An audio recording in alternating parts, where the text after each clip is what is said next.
नमस्कार दोस्तों, हमारे टेक एड यूट्यूब चैनल में आप सभी का स्वागत है। जैसा कि हमने पिछली वीडियो में सीखा कि आरजीपीवी पोर्टल पे कैसे रजिस्ट्रेशन करता है। आज की इस वीडियो में हम देखेंगे कि हमें एनरोलमेंट फॉर्म कैसे फिल करना है। तो चलिए सीधे आरजीपीवी के पोर्टल पे चलते हैं। यहाँ मैंने ब्राउजर ओपन कर लिया है। यहाँ पे आरजीपीवी सर्च करेंगे। आरजीपीवी लिख करके एंटर कर देना है।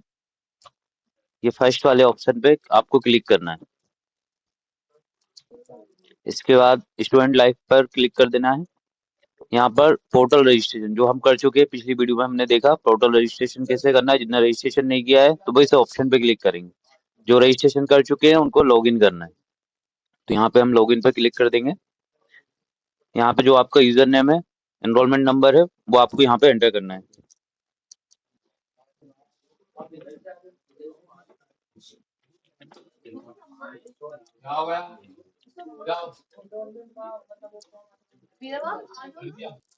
यहाँ पे मैंने अपना यूजर नेम और पासवर्ड एंटर कर दिया, कैप्चा फिल कर दिया है। इसका साइन इन करेंगे, देर वेट करना है।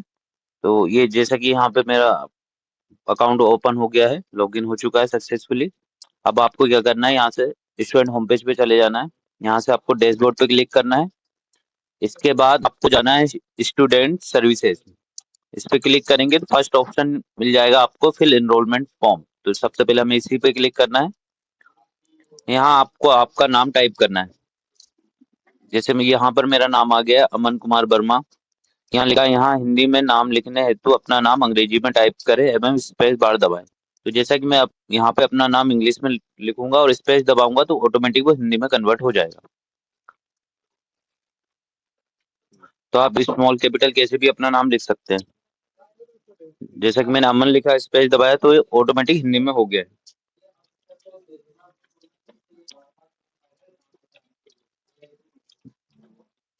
ये देखिए दोस्तों, पूरा नाम हिंदी में ऑटोमेटिक आ गया है। इसके बाद आपको क्लिक करना है शो माय एनरोलमेंट फॉर्म। यहाँ पर आपको अपनी एबीसी आईडी फिल करना है। यहाँ पर मैंने अपनी एबीसी आईडी फिल कर दी है। इसके बाद आपको वेरीफाई पर क्लिक करना है। ये देखिए यहाँ पर मेरी एबीसी आईडी जो है वेरीफाइड हो गई है। मेरी डेटा आ गया है एबीसी आईडी वेरीफाइड करते ही। तो यहाँ पे नाम देख लेना है, फादर नेम भी चेक कर लो। ये मोबाइल नंबर जो हमने रजिस्ट्रेशन के टाइम फिल किया था, ये ईमेल एड्रेस आ गया है।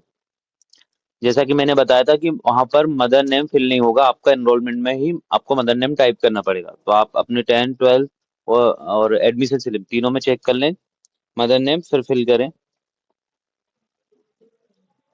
डिटेल्स जो है कैपिटल लेटर्स में ही फिल करें।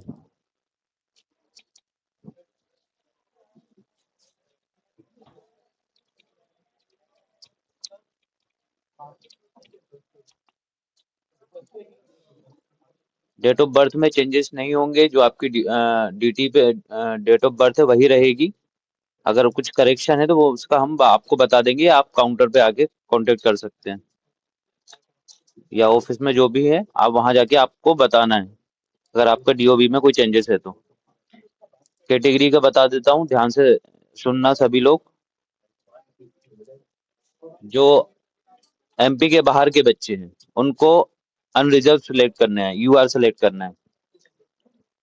उसके बाद जो एमपी के बच्चे जो उनकी एक्चुअल कैटेगरी है उनको, जो एससी के एससी सिलेक्ट करना है, एसटी वाले बच्चों को एसटी सिलेक्ट करना है, ओबीसी वालों को ओबीसी सिलेक्ट करना है जो एमपी के।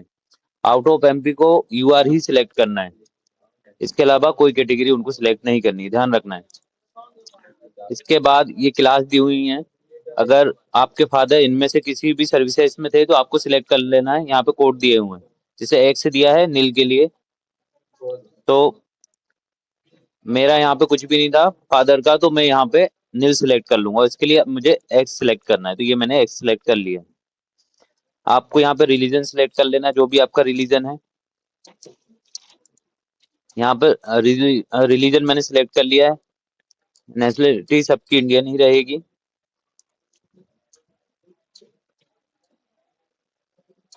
यहाँ पे आपको आधार नंबर आपका टाइप करना है, तो मैं अपना आधार नंबर यहाँ पे टाइप कर दे रहा हूँ।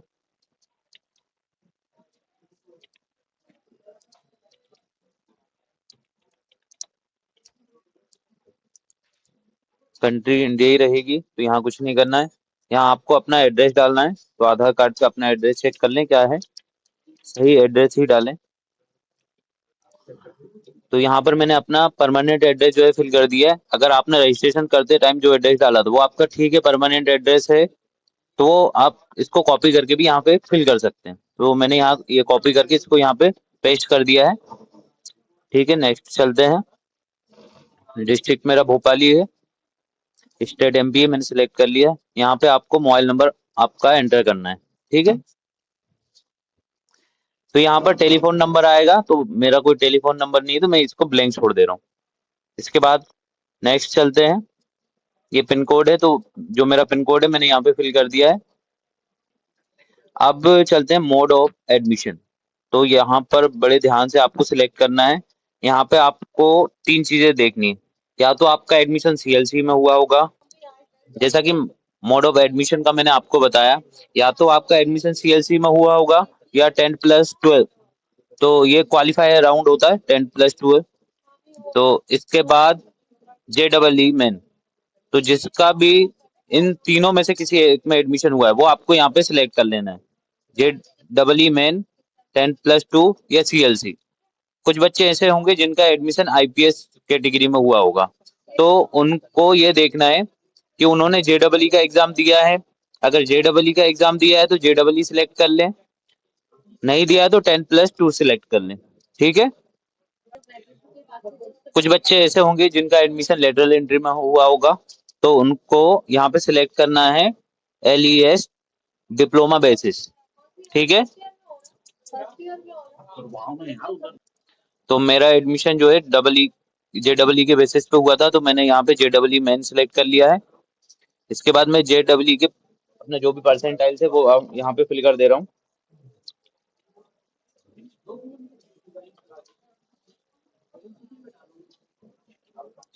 इसको आपको 100 में से मान के चलना है, आउट ऑफ 100 में।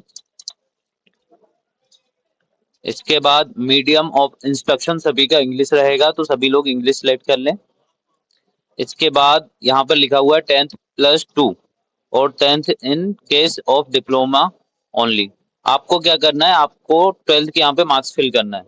जो डिप्लोमा वाले बच्चे हैं उनको 10th के फिल करना है, और जो फर्स्ट ईयर वाले बच्चे हैं उनको यहाँ पे 12th के मार्क्स आपको फिल करना है। आपको यहाँ पर आपका पासिंग ईयर डालना है, 12th का जो भी पासिंग ईयर था। यहाँ पर मैं अपना बोर्ड यूनिवर्सिटी जो भी मैं सिलेक्ट कर ले रहा हूँ, तो जैसे मैंने 12th एमपी बोर्ड से दिया तो मैं यहाँ पे एमपी सिलेक्ट कर ले रहा हूँ। बहुत शानदार। तो यहाँ पर मैं अपना बोर्ड यूनिवर्सिटी जो भी है वो सिलेक्ट कर ले रहा हूँ। जैसे कि मैंने एमपी से 12th किया है, एमपी बोर्ड से, तो मैं यहाँ पे एमपी सिलेक्ट कर ले रहा हूँ। पासिंग ईयर मेरा 2025 है। एक बात और, जो बच्चे जिन्होंने इम्प्रूवमेंट का एग्जाम दिया है और जिनका माइग्रेशन 24 का है लेकिन इम्प्रूवमेंट एक सब्जेक्ट का दिया है, मार्कशीट 2025 की है, तो ऐसे बच्चे जो माइग्रेशन पे जो पासिंग ईयर है आपको वो यहाँ पे फिल करना है। जैसे कि मैंने 2025 में किया तो मेरा 25 ही है, मैंने इम्प्रूवमेंट दिया लेकिन 2025 में पास किया, उसी का इम्प्रूवमेंट दिया है, तो मेरा माइग्रेशन भी 2025 का है।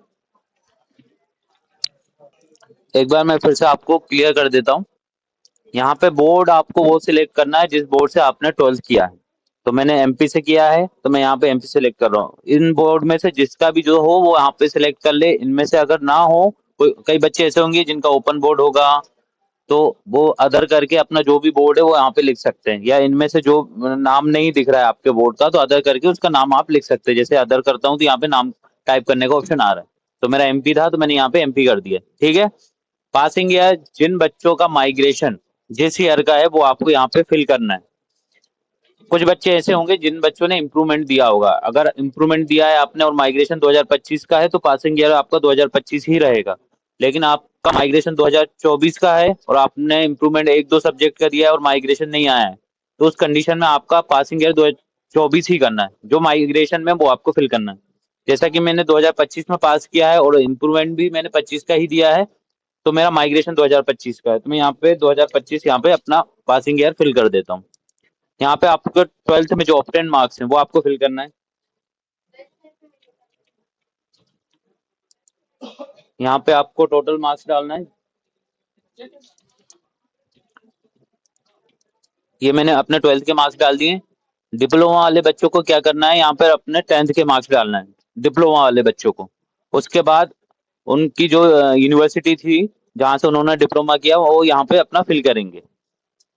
ठीक है, तो जैसा कि मैंने, मेरा फर्स्ट ईयर है मैंने 12th से किया है, तो उसके बाद मुझे ये फिल नहीं करना है। मैं आ जाता हूँ नेक्स्ट प्रोसेस पे, माइग्रेशन इन्फॉर्मेशन में। अब यहाँ पे क्या करना है, आपको ये देखना है माइग्रेशन फ्रॉम। तो आपको क्या करना है, यहाँ पर आपको ये देखना है आपका जो 12th किया है आपने, वो एमपी से किया है या आउट ऑफ एमपी से किया है, और आपका जो रेसिडेंस है वो एमपी है या आउट ऑफ एमपी है। अगर आपका दोनों कंडीशन में आपको ये देखना है, अगर आपने 12th एमपी से किया है और आपका रेसिडेंस भी एमपी है, तो ही आपको एमपी सिलेक्ट करना है, अदरवाइज आपको अदर स्टेट पे टिक करना है। जैसे मान लीजिए कि कई बच्चे होंगे जिन्होंने एमपी से 12th किया है लेकिन वो रहते अदर स्टेट में है, तो उस कंडीशन में आपको अदर स्टेट पे सिलेक्ट करना है। ये बहुत मैंने आपको अच्छे से क्लियर कर दिया है कि अगर आपका दोनों चीज एमपी का है तो आपको एमपी सिलेक्ट करना है, नहीं तो आपको अदर स्टेट ही सिलेक्ट। जैसा कि मैंने 12th एमपी से किया है और मेरा रेसिडेंस भी एमपी है, तो मैं यहाँ पर एमपी सिलेक्ट कर रहा हूँ। यहाँ पर गलती ना करें, जैसा कि हमने सभी को बताया था कि यहाँ पे पेमेंट का इशू क्या होगा, अगर आप गलत सिलेक्ट करते हैं तो आपको दोबारा पेमेंट करनी पड़ जाएगी, फाइन भी आपको लग सकता है। ठीक है, तो क्लियर कर ले, अच्छे से चेक कर ले, उसके बाद ही यहाँ पर इन ऑप्शन को सिलेक्ट करें। तो जैसा कि मेरा दोनों ही एमपी है, 12th भी एमपी से है, रेसिडेंस भी एमपी है, तो मैंने एमपी सिलेक्ट कर लिया। यहाँ पे आपको माइग्रेशन का नंबर डालना है। कई बच्चों का माइग्रेशन नंबर नहीं होगा, तो उस कंडीशन में ब्लैंक छोड़ दें, हो सकता है ब्लैंक छोड़ने में आगे ना बढ़े, तो अभी हम चेक कर लेंगे, तो उस कंडीशन में आपको बता देंगे।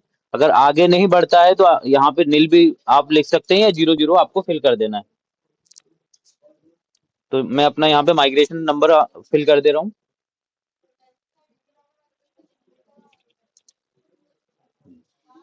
ये मैंने अपना माइग्रेशन नंबर यहाँ पे फिल कर दिया है।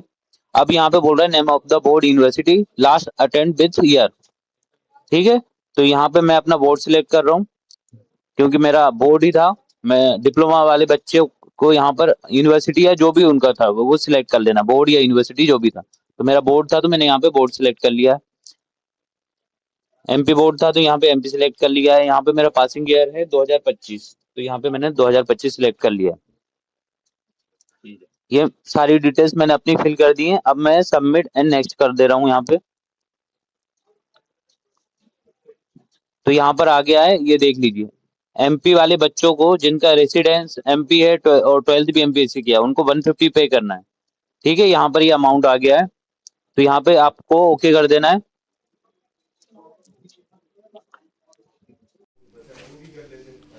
ओके करने के बाद ये ऑप्शन मिल जाएंगे आपको। यहाँ पे ये डॉक्यूमेंट आपको अपलोड करना है। तो 2 MB का साइज़ दिया हुआ है, सभी डॉक्यूमेंट आपको PDF में यहाँ पे अपलोड करना है। तो सबसे पहले है माइग्रेशन, उसके बाद है कैटेगरी, कास्ट सर्टिफिकेट, तो उसका 10 12 ये डॉक्यूमेंट आपको अपलोड करना है। तो सबसे पहले माइग्रेशन अपलोड करना है। मैंने सारे डॉक्यूमेंट को PDF में रख लिया है, तो माइग्रेशन में अपलोड कर रहा हूँ यहाँ से। मैंने आप भी एक ही फोल्डर में सारे डॉक्यूमेंट आपने रख लेना, जैसा कि मैंने रखे हुए हैं। ये माइग्रेशन में यहाँ से सिलेक्ट कर रहा हूँ।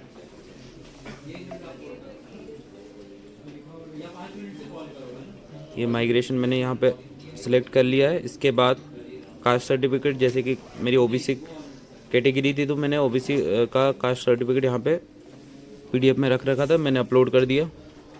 अब मैं यहाँ पे 10th की मार्कशीट अपलोड कर दे रहा हूँ। इसके बाद 12th, ये मैंने 12th की मार्कशीट अपलोड कर दी है। यहाँ से नीचे ऑप्शन दिया अपलोड का, तो इस पर क्लिक कर देंगे। इसके बाद जिन बच्चों की कैटेगरी UR है, अनरिजर्व्ड है, उनको कास्ट सर्टिफिकेट अपलोड करने का ऑप्शन नहीं आएगा, तो टेंशन लेने की ज़रूरत नहीं है। इसके बाद पेमेंट पे आ जाते हैं। यहाँ पे एक ऑप्शन दिया बिल डेस्क, और उसके बाद यूनियन बैंक, जो नेट बैंकिंग चलाते हैं यूनियन बैंक की, वो इस ऑप्शन के साथ जा सकते हैं, वरना बिल डेस्क यूज़ कर सकते हैं आप। उस पर UPI और QR का ऑप्शन मिल जाएगा। इसके बाद गो पे क्लिक कर देना है। यहाँ पे आपको टर्म्स एंड कंडीशन आपको एक्सेप्ट कर लेनी है। फिर इसके बाद कैप्चा फिल कर देना है। मैं यहाँ पे कैप्चा फिल कर दे रहा हूँ। इसके बाद पेमेंट वाले ऑप्शन पे क्लिक कर देंगे, गो फॉर पेमेंट, ओके कर देना है। देखिए यहाँ पर UPI QR का ऑप्शन मिल गया है मुझे, तो जैसा आपको ठीक लगे आप उस ऑप्शन के साथ जा सकते हैं। तो ये QR मैंने सेलेक्ट कर लिया है, स्कैन करके मैं पेमेंट कर रहा हूँ। ये देखिए यहाँ पे पेमेंट हो गया है। QR से आपका इजीली पेमेंट हो जाएगा। तो ये जो इनरोलमेंट फॉर्म मैंने फिल किया है, ये उसका पेमेंट हो गया है। यहाँ पे सक्सेसफुली आ गया है, ये रिसिप्ट उसकी आ गई है। और इसके बाद मुझे अभी फ़ोटो और साइन अपलोड करना है, तो उसके लिए मुझे दोबारा लॉगिन करना पड़ेगा। तो वो फ़ोटो और साइन कैसे अपलोड करना है मैं आपको अब बता देता हूँ। सारे डॉक्यूमेंट आप भी एक फ़ोल्डर में रख लीजिएगा। फ़ोटो और साइन आपको जेपीजी में ही अपलोड करना है, ठीक है। ये रिसिप्ट है उसकी, एक बार देख लीजिए। इस तरह पेमेंट करने के बाद ये कंफर्मेशन रिसिप्ट आ जाएगा आपका एनरोलमेंट का, ठीक है। इसके बाद हमें दोबारा से लॉगिन करना है, तो लॉगिन करके अब कैसे क्या करना है मैं बता देता हूँ।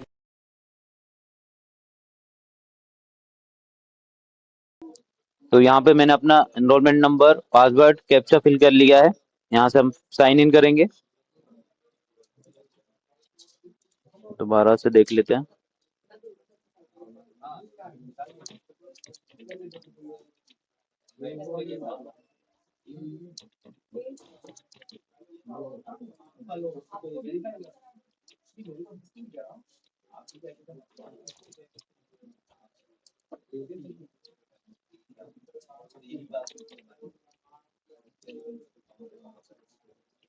तो ये यहाँ पर ये फोटो और साइन अपलोड करने का ऑप्शन आ गया है। हम यहाँ से भी इस पे जा सकते हैं। ये डैशबोर्ड पे जाकर के स्टूडेंट सर्विसेज में जाएंगे। यहाँ पे स्टूडेंट प्रोफाइल पे जाएंगे। ये देखिए यहाँ पर भी हमें फोटो साइन अपलोड करने का ऑप्शन मिल जाएगा। जैसे ही हम एनरोलमेंट फॉर्म का पेमेंट करते हैं तो वो बाहर कर देता है। आप लॉगिन करोगे तो डायरेक्ट आपको फोटो साइन अपलोड करने के लिए वो पोर्टल पे लेके जाएगा। आप यहाँ से भी आ सकते हैं। तो हम एक एक करके सारी चीजें अपडेट कर देते हैं। तो यहाँ पर मैं अपना फोटो अपलोड कर दे रहा हूँ। फोटो आपको ऐसा अपलोड करना है क्योंकि जो ठीक फोटो हो, आपका स्ट्रेट हो एकदम। फोटो आपको चेक भी करना है क्योंकि यही फोटो आपकी मार्कशीट पे प्रिंट होके आएगा। तो फोटो और साइन आप अच्छे से चेक कर लें।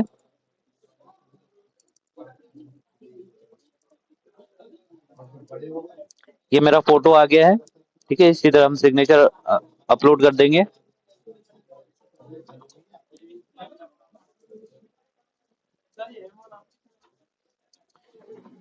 ये मेरे साइन आ गए हैं। ये दोनों ही चीज मैंने यहाँ पे अपलोड कर दी है। तो यहाँ पर मैंने अपने फोटो और साइन दोनों अपलोड कर दिए हैं। इसके बाद आपको क्या करना है, जैसे आपने एसडीएफ फॉर्म में देखा होगा, सेकंड नंबर पे था एनरोलमेंट फॉर्म। तो वो आपको अब प्रिंट करना है क्योंकि आपका एनरोलमेंट फॉर्म फिल हो चुका है। अगर आप फोटो और साइन अपलोड नहीं करोगे तो आपका एनरोलमेंट फॉर्म नहीं दिखेगा। तो पेमेंट करने के बाद आपको फोटो और साइन अपलोड करना है, ठीक है। अब वो फॉर्म कहाँ से निकलेगा मैं वो आपको बता दे रहा हूँ। सेकंड नंबर पे था एनरोलमेंट फॉर्म और फिफ्थ नंबर पे था अपना एनरोलमेंट पेमेंट रिसिप्ट। तो ये दोनों ही प्रिंट आउट आपको निकाल करके अपने ब्रांच इंचार्ज को सबमिट करना है, ऑफिस में सबमिट करना है। तो ये कैसे निकलेंगे वो देख लीजिए। हमें जाना है व्यू रिपोर्ट पे। यहाँ पे इतने ऑप्शन है, तो हमें क्या करना है, एनरोलमेंट फॉर्म सेलेक्ट करना है। इसके बाद हम करेंगे व्यू पे क्लिक। ये आपका एनरोलमेंट फॉर्म आ गया है। तो इसके बाद यहाँ पे क्लिक हेयर टू प्रिंट करेंगे तो ये आपका एनरोलमेंट फॉर्म आ जाएगा। इसको आप एक ही पेज पे सेट करवा लें। दो पेज लाने की जरूरत नहीं है, आप इसको एक ही पेज पे सेट करवा के ला सकते हैं। यहाँ पे आप 95 करवा देंगे तो वो सेट हो जाएगा, नहीं तो आप दो पेज में आप उसको सबमिट करो या इससे कम भी करके करवा सकते हैं। एक ही पेज पे आपको प्रिंट आउट इसका लेकर के आना है, ठीक है। इसके बाद नेक्स्ट चलते हैं एनरोलमेंट पेमेंट रिसिप्ट। ध्यान से देख लेना, एनरोलमेंट पेमेंट रिसिप्ट जिस जो एनरोलमेंट का पेमेंट किया इसका हमें प्रिंट आउट लेना है, एक फॉर्म का और इसका। ये देखिए 150 का पेमेंट किया था, ये इसका रिसिप्ट आ गई है, ठीक है। तो आपको क्या करना है, एक तो एनरोलमेंट फॉर्म और एक एनरोलमेंट पेमेंट रिसिप्ट, ये दोनों ही प्रिंट आउट आपको लेना है। इसके अलावा आपको कुछ सबमिट नहीं करना है। एनरोलमेंट फॉर्म के ऊपर आप अपना एनरोलमेंट नंबर लिख करके पेंसिल से आप अपने ब्रांच इंचार्ज को सबमिट कर देना है, ठीक है। कुछ डाउट हो, कुछ कंफ्यूजन हो तो आप कमेंट कर सकते हैं, ठीक है। अगर इसके बाद जो भी नेक्स्ट अपडेट है उसका हम वीडियो बना के आपको डाल देंगे।